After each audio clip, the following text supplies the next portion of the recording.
Hello students and welcome back to Notebook. In today's lesson we will discuss development. Before we go any further, let's hear a small story. There was a town called X.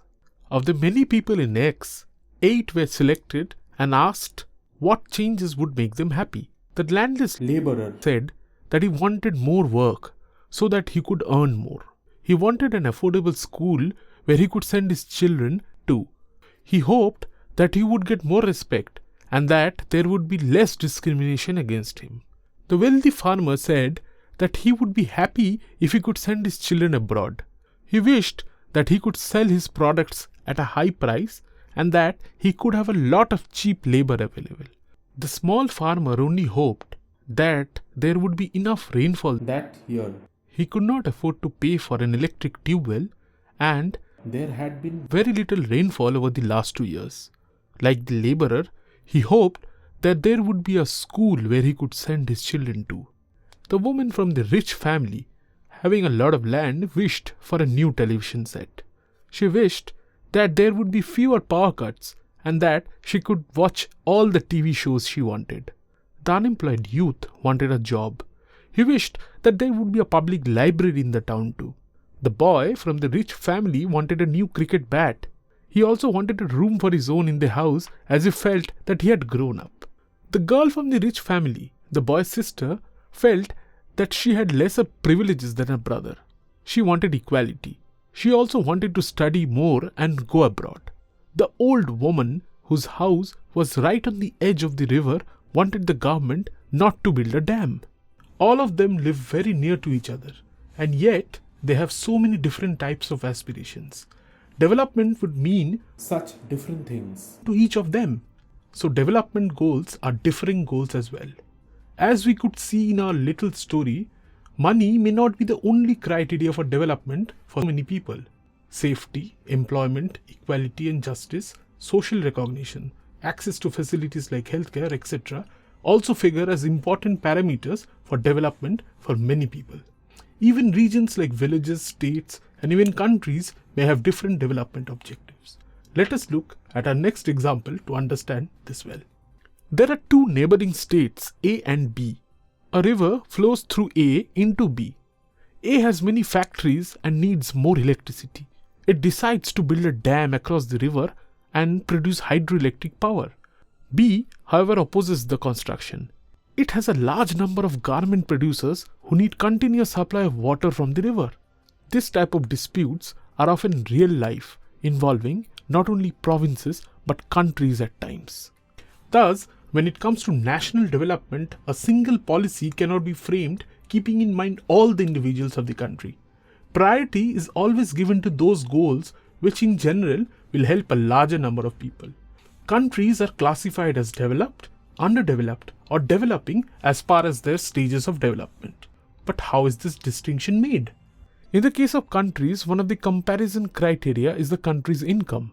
Nations like USA, France, and Japan have high national income and are considered developed countries. By the way, how do we calculate the income of a country? It is the sum of the income of all the residents of a country over a specified time period.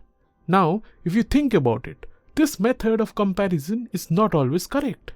This value, also known as the gross domestic product or the GDP of a country, does not take into account the population of the country.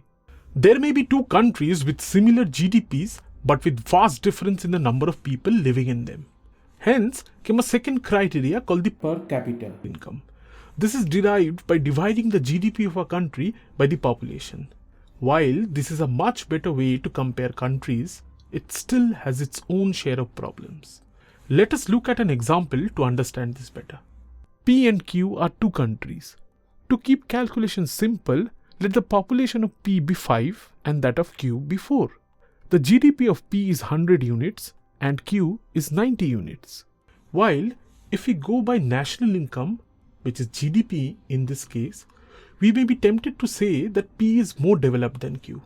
However, when we calculate the per capita income, we find that the value of per capita income for Q is much higher than that of P. So, Q is in fact more developed than P, right? Unfortunately, we need more data to come to any conclusion here. What if the incomes of the individuals in P were 10, 10, 10, 20 and 30 units, and that of Q were 1, 1, 1 and 87 units? Could we still say that the people in Q were leading better lives than their counterparts in P? Obviously not. While P has individuals of similar incomes, the huge difference between the incomes of the individuals in Q would mean that the economic power and hence wealth is not evenly spread. A major portion of the population cannot afford to pay for adequate benefits in Q.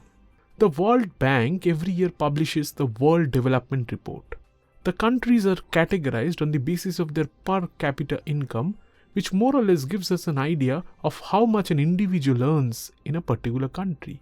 In 2016, any country with a per capita income more than $12,236 was classified as a rich country, and any country with per capita income lesser than $1,005 per annum was classified as a low-income country. India was classified as a low-middle income country.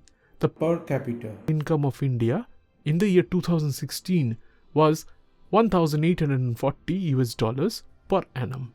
It has also been called a developing country. So, we see that all rich countries cannot be labeled as developed nations. Middle Eastern countries like Iran and Iraq have high values of GDP, but they are not termed as developed nations. Why? To know this and more, watch our next video lesson. Till then, keep learning. Bye.